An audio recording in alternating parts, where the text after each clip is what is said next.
qué algunas naciones prosperan mientras otras parecen quedar atrapadas en la pobreza generación tras generación? ¿Es por su cultura, su geografía, tal vez los recursos naturales que tienen o que se les arrebataron? ¿O será por las decisiones políticas del momento?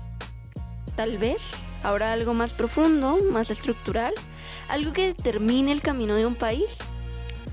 Hoy queremos invitarte a pensar en algo quizá menos visible, pero tremendamente poderoso: las reglas del juego.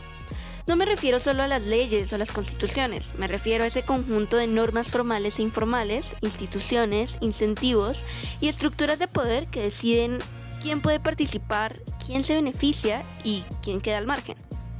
Bienvenidas y bienvenidos a Economía en Contexto, el espacio donde desmenuzamos los grandes debates de la economía, sin olvidar que las ideas también tienen historia y que no se debaten en el vacío. Soy Karin Gil y hoy hablaremos de el precio de las reglas, cómo las instituciones pueden moldear, impulsar o frenar el desarrollo económico. Porque al final la pregunta sigue abierta: ¿quién diseña las reglas? ¿Quién las rompe? ¿Quién paga el precio? Esto es Economía en Contexto. Bienvenidos y bienvenidas a este primer episodio, El precio de las reglas.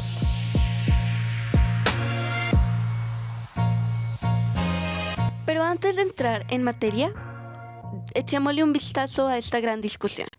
La gran discusión sobre las instituciones gira en torno a una pregunta central y fundamental, y es hasta qué punto las reglas del juego, es decir, las instituciones, determinan si un país crece o definitivamente no lo hace. Por un lado, economistas como Acemoglu, Robinson y Johnson argumentan que las instituciones inclusivas, que son aquellas que permiten la participación amplia y protegen los derechos de propiedad, generan un crecimiento económico sostenido. En cambio, las instituciones que son extractivas, que están diseñadas para concentrar el poder, terminan frenando el desarrollo.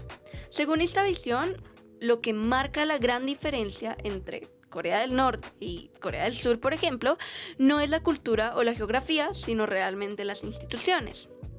Miren, pero no todos tienen la misma línea argumentativa que Johnson, Acemoglu y Robinson. Dani Rodrik cree que no hay un único camino al desarrollo y que hay que respetar los contextos nacionales y no imponer modelos institucionales desde afuera. Elinor Ostrom, por ejemplo, mostró que las comunidades pueden crear reglas efectivas por fuera del Estado o el mismo mercado y crecer a partir de ello. Pero también tenemos críticas como las de Angus Deaton, que critica la ayuda externa y los experimentos como los RCTs, que olvidan que sin instituciones fuertes no hay un cambio duradero. Como podemos ver, es una discusión ampliamente diversa. Aunque las posturas de Acemoglu, Rodrik, Ostrom, Deaton y otros tienen unas diferencias importantes a tener en cuenta, hay un punto de encuentro clarísimo entre todas las posturas, y es que las instituciones realmente importan. Todos aceptan que las instituciones juegan un papel clave en el desarrollo económico, ya sea como causa directa, mediadora o condición de sostenibilidad. Nadie defiende que el crecimiento pueda sostenerse absolutamente solo a largo plazo sin unas reglas claras, o confianza o estructuras que limiten el abuso del poder. Empecemos por la tesis más influyente de los últimos años, planteada por los economistas Daron Acemoglu, Simon Johnson y James Robinson en su libro Why Nations Fail, o en español, ¿por qué fracasan las naciones? Ellos argumentan que la clave para el desarrollo está en las instituciones, es decir, las reglas, leyes y sistemas que terminan regulando la vida económica y política de las personas. Miren, cuando las instituciones son de carácter inclusivo, es decir, cuando estas instituciones permiten la participación de la mayoría, garantizan los derechos de propiedad y fomentan constantemente la innovación, es en ese momento cuando un país puede crecer y prosperar a corto y a largo plazo. Pero si las instituciones son extractivas, es decir, instituciones que concentren el poder y recursos en pocas manos, pero además de eso limiten la libertad y frenen la competencia, entonces es ahí donde el desarrollo termina bloqueándose. Pensemos en países como Estados Unidos o Alemania, frente a lugares con gobiernos autoritarios o con gran corrupción sistémica. vemos que ahí el progreso es mucho más difícil. Entonces, para ellos no son tanto los recursos naturales, la cultura o la geografía. Esos no son factores decisivos, sino realmente las reglas del juego político y económico que terminan estructurando las sociedades. Las instituciones inclusivas generan incentivos para que la gente trabaje, emprenda y participe, mientras que las extractivas tienden a crear ambientes de miedo, corrupción y hasta estancamiento. Pero entonces, ¿cuáles son las mejores instituciones? Explican que las del capitalismo y la democracia, entendiéndose estas como un sistema donde los derechos de propiedad están altamente protegidos, las empresas pueden competir libremente y los mercados funcionan bajo reglas significativamente claras y estables. Cuando hablamos de instituciones democráticas, la rendición de cuentas y transparencia son extremadamente claves. Sin ellas, el poder se concentra, la corrupción aumenta y se pierde confianza en las reglas. Entonces, si no sabes cómo se gastan los recursos o si las cifras oficiales son ciertas, ¿cómo puedes invertir, emprender o planear para el futuro? Un ejemplo bastante curioso es el estudio de Martínez, que demostró cómo ante la manipulación de datos económicos, como en el caso de China, algunos investigadores usaron las luces nocturnas captadas por satélite como una medida más confiable del crecimiento. Porque aunque un gobierno pueda mentir con números, no puede apagar la luz para esconder la verdad. Esto muestra que sin instituciones democráticas sólidas, ni siquiera las estadísticas pueden ser creíbles. Un buen ejemplo y un análisis empírico de cómo las instituciones extractivas dejan huella a largo plazo es el estudio de Melissa Dell sobre la mita en Perú. La mita fue un sistema colonial que obligaba a comunidades indígenas a trabajar en condiciones explotadoras para beneficio de la élite. Dell encontró que, incluso descontando factores geográficos, las regiones donde se implementó la mita tienen peores resultados. Peores resultados hoy, casi 500 años después. Esto muestra cómo las instituciones extractivas pueden generar un daño estructural que perdura por siglos y sigue afectando el desarrollo económico de los países. Este ejemplo es uno de los muchos que refuerzan la idea de que las reglas del pasado institucional moldean el presente y por qué es fundamental entenderlas para promover un crecimiento real y sostenible. Ahora veamos otras perspectivas que amplían el debate sobre el papel de las instituciones en el desarrollo, específicamente las de Ostrom y Roderick. Empecemos con Elinor Ostrom, quien ganó el Premio Nobel por su trabajo innovador sobre la gestión de los recursos comunes. Ostrom cuestionó la idea tradicional que solo hay dos opciones para manejar los recursos naturales o bienes públicos: el control estatal o la privatización total a través del mercado.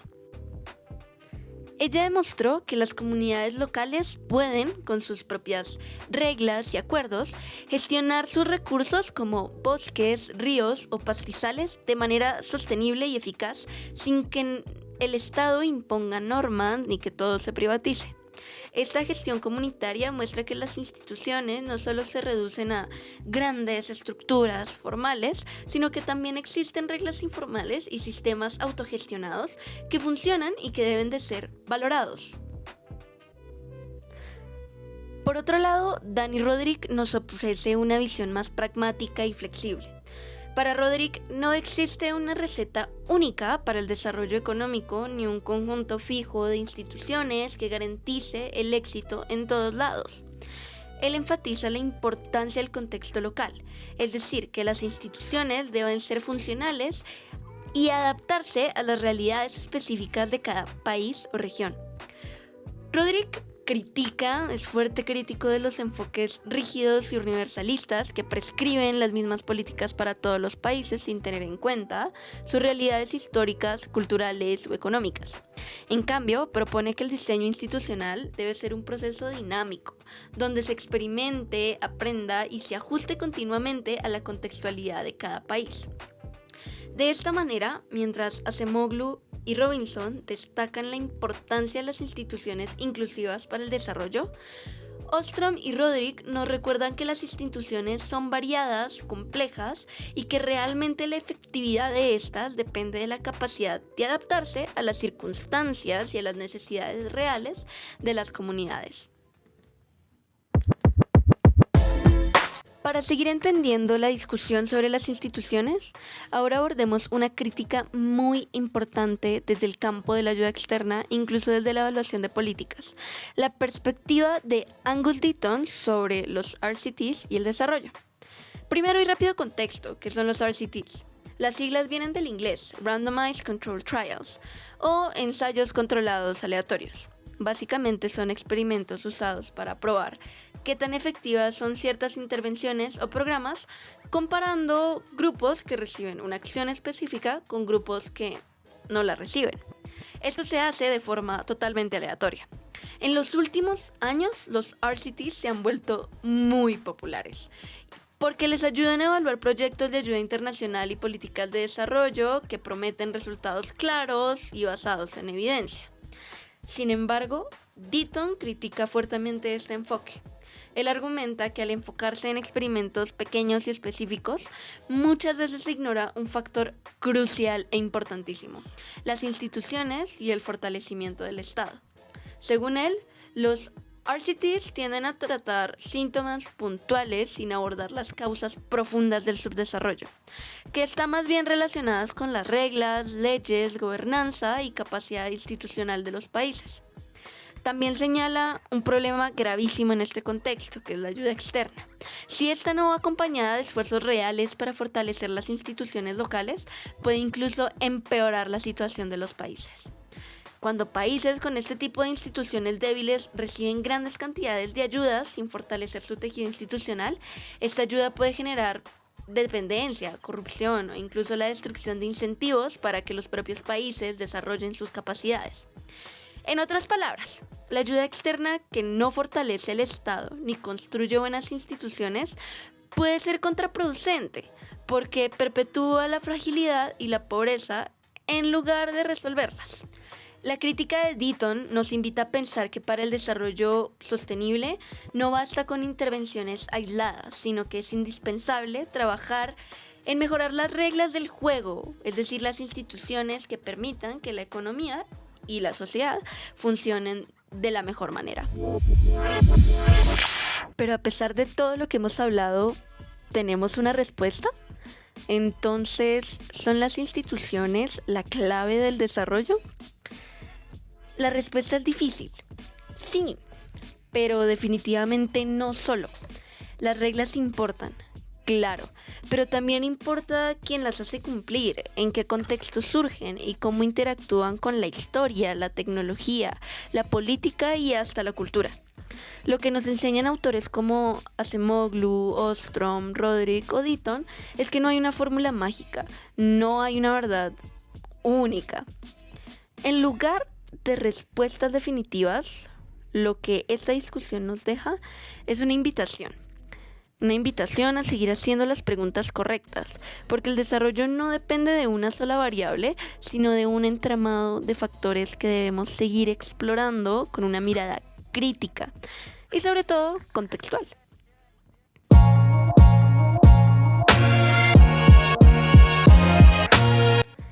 Gracias por acompañarme en este episodio de Economía en Contexto. Soy Karin Gil y nos escuchamos pronto para seguir desarmando los grandes debates de la economía. Bye.